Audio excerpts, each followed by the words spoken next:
tất cả lòng trẻ này đó thì lần nào thế à chị cũng là chúng ta cái tay chị cũng một số đấy mình đã uống lọt tự nhiên chị một tháng chị thì chỉ tao đã mà nên mình chúng ta cái tay chị chỉ tao cũng lòng trẻ này ta sẽ rất là lòng trẻ ok snow chúng ta bao giờ bên nó xong rồi cũng chúng snow mẹ ấy thế này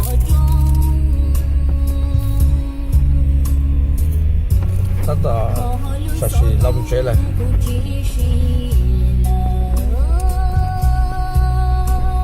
lót nó chỉ cho phải sửa cho đã té đã cho té cái nào để giữ cho cái rồi đã té đã cho một nó đã cho cái là trẻ cho sống bằng thế này cho một cho đã chứ bên nó chỉ hành động thế hành động nó chẳng thế thì một tuần đã mình hạt thế tuần đó thế hạt bất cứ thôi giờ một cái đó thế thì cho một sai chất số đó thế mà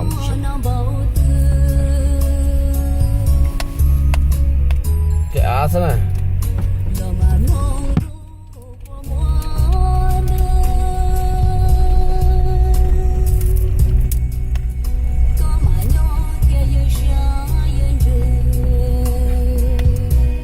cái chúng ta là mình thay trả là phải cái tập nó cho to hay là nó chân rất xe này học cụ chế ý này chỉ chế chỉ to tìm ta té cho nhẹ ý to thì phải hay nó chế hay nó đặt thú nữa cho nên học khá đặt thú nữa nó đỡ bóp được cái khó nóจะนี่bỏ gìสมองยาแล้วพวกเป๋น่ะ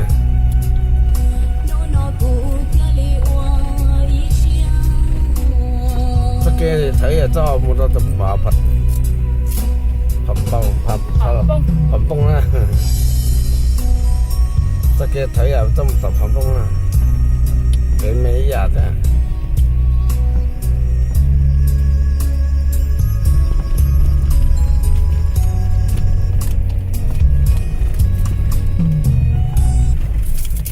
thấy cái ly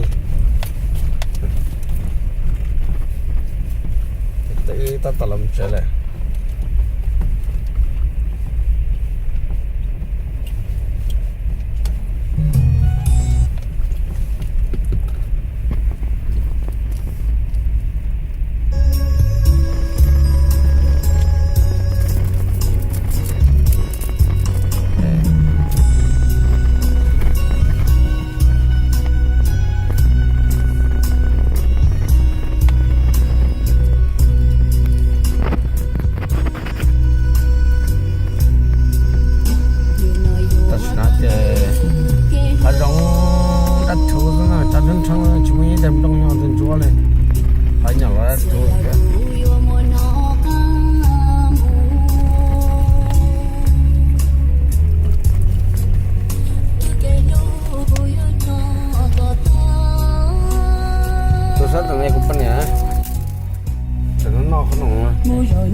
chip nè,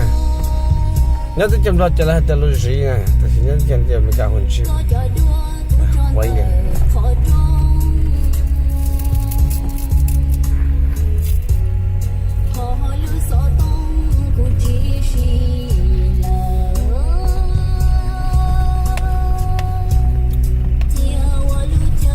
nhớ tới chăm lo cho đi chăm tới chăm lo này giờ,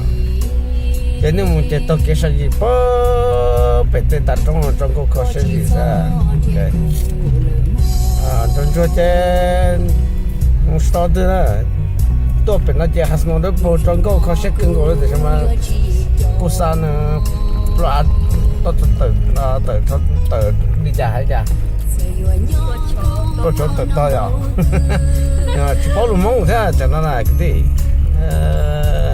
แต่ชีสโนตัดแต่ยาลันด้วยกันนะเจนว่าชิมว่าปลาเนี่ยก็แต่เราเกย์เรามันชุดไปเก็บไปยังแล้วจะมุดต่อมุดกระต่ายแล้วมันเงี้ยวัวแล้วจะกระต่ายจะแล้วมุด chấm lo rong go chè là thay đua cho sẽ cần cổ li họ cũ chè ta thay bị hà rong bị té sao là ta hạt thú chúng tôi sẽ theo như sa cái áp lo cho tàu thì à thế là mà chúng nó cũng ý chúng chúng snow đó để tên nó cho cái áp thếแต่ฉันน่าอึดอัดแต่เราช่วยตัวเก็บตัวอย่างนะ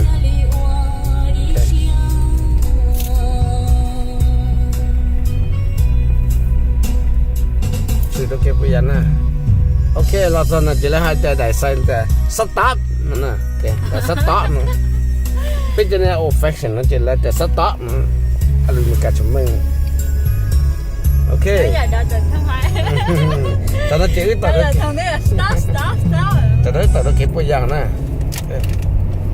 cái bôi giang là nó cái bôi giang thì cái làng xi ma ok chỉ ư nó sao đó là ư mù chắc khá thế nè ok cho nên cái bôi giang nó kia là sao yeah làm một chế thế nào ok bây giờ mình cho nên mình đặt tay cái bye